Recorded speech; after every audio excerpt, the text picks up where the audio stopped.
Bon, s'il y avait, il y a un poème de Baudelaire là. Quand j'ai cherché un peu mes documents, j'ai repris. C'est Enivrez-vous là. Il faut toujours être ivre, etc. Et j'aime bien parce qu'il dit de vin, de poésie, etc. Ou de vertu. Et moi souvent je dis bon de vin peut-être, de poésie très clairement. Et puis je rajoute et d'anthropologie.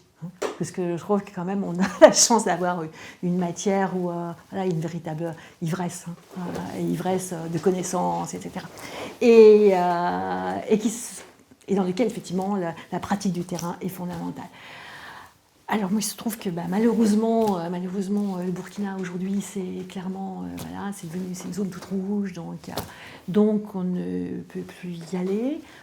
Même si je sais qu'un jour j'irai, mais pour l'instant c'est difficile. Et là, je me dis où partir, repartir, parce que j'ai vraiment besoin physiquement, on va dire, de terrain, et puis de terrain aussi coloré. Ouais. Et là, je me suis dit, pourquoi pas la Bolivie. Donc, pourquoi pas retourner en Bolivie, là où j'avais été, mais sans faire du terrain en tant que tel. Et je suis repartie donc, en Bolivie. Et puis là, je me suis dit, mais au fond, j'ai aussi... j'ai quand même pourquoi pas travailler sur les alacitas. Les alacitas, ce sont des marchés de la chance, marchés de miniatures. Et j'ai pensé à ça dans le cadre d'un travail d'une réflexion qui était faite par rapport au Covid. Et où là on s'interrogeait sur tout ce qui est entouré le Covid, et notamment les questions en matière de prévention, de vaccins et autres. Et là je me souvenais qu'au marché des Alacitas, il y avait aussi toute une partie qui était sur les thérapeutiques, des petits médicaments. Et les petits médicaments, ça allait aussi bien des petites pierres miraculeuses jusqu'aux petites boîtes d'Alka-Seltzer. C'est aussi une des caractéristiques de ces marchés, le marché de la chance. Et du coup, là, je me suis dit, peut-être que, peut-être les petits vaccins, peut-être, je sais pas, vous imaginez. Et du coup, j'en ai parlé donc à Laetitia Atlani, qui s'occupe d'une action incitative sur ces questions donc, de Covid-19. Et dans ce cadre, je suis partie. Et là, effectivement, oui, c'était au-delà même de toutes les espérances, parce que non seulement il y a tous les vaccins, vraiment tous les vaccins, y compris ceux qui ne sont pas arrivés en Bolivie, il y a les certificats de vaccination, il y a toutes les... mais des certificats de vaccination façon. Certificat de vaccination avec la Vierge d'Urcupiña, certificat de vaccination avec les Keko. Alors les Keko, c'est quand même l'espèce de dieu de prospérité qui vous donne beaucoup de choses, mais qui boit beaucoup, qui fume énormément, qui a constamment ses feuilles de la coca. Non.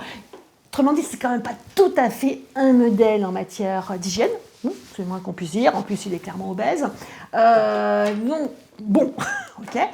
Et quand même, on lui donne les petits certificats de vaccination, etc. Donc on offre à cet équico, on fait un certain nombre de rituels, des offrandes de fleurs, des offrandes parfois de chicha, etc., etc. Bon, et là, j'ai vu énormément, vraiment beaucoup.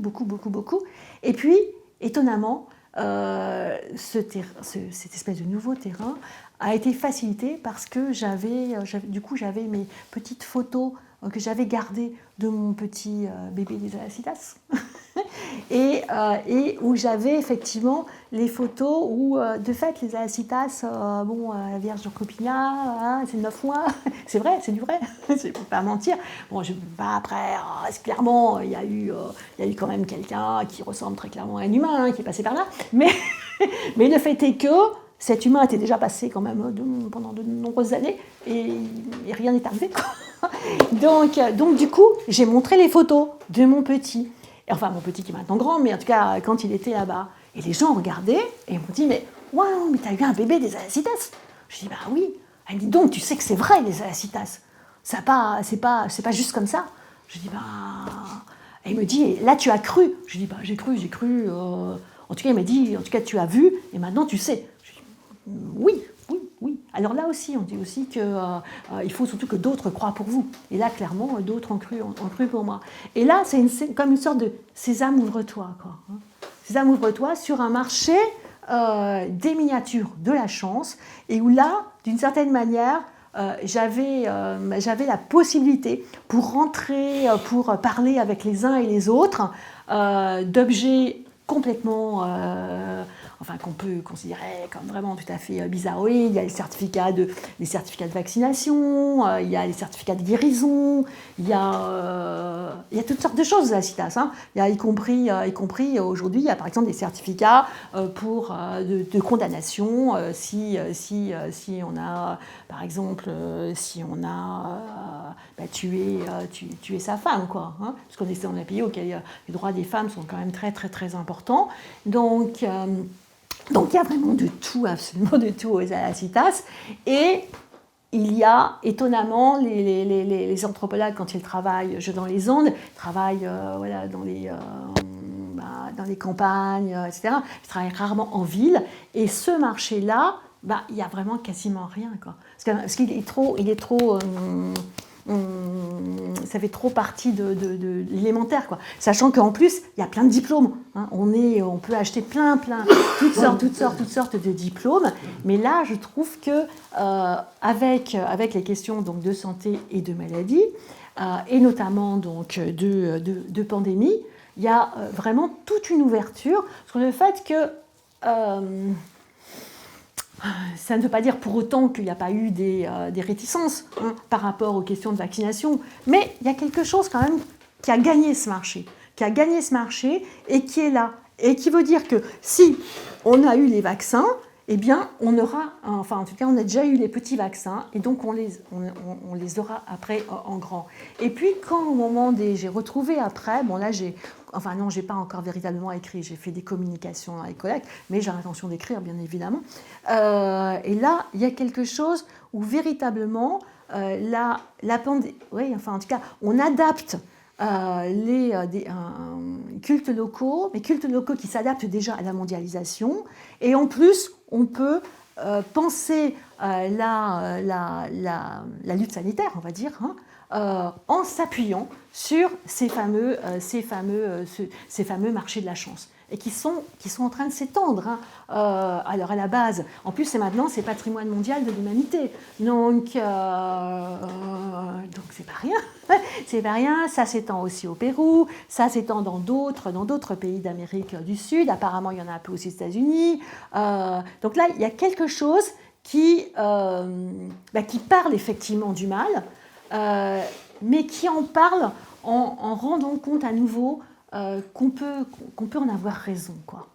Et qu'on peut en avoir raison, et qu'on peut s'armer, et que l'une des premières façons de s'armer, c'est justement par l'achat de ces fameuses miniatures de la chance qui vous renforcent, quoi, qui vous permettent de savoir que, il y a un proverbe, je crois, qui dit on n'est pas seul avec le malheur, quoi. Donc, un peu comme on a évoqué tout à l'heure avec nos chauves-souris, quoi, qui explique que finalement, l'humain, on n'est pas grand-chose, mais que justement, à l'aide de non-humains, eh bien, si on fait alliance, quelque chose pourra se faire. Et là, je trouve que c'est une autre série de non-humains que constituent ces fameux objets qui ne sont pas que des objets moyennant tel ou tel traitement rituel. Et puis là, ce ne sont pas il n'y a pas de sacrifice sanglant en tant que tel, mais il y a des offrandes de fleurs. Et les offrandes de fleurs, c'est essentiellement des fleurs qui sentent particulièrement bon, quoi.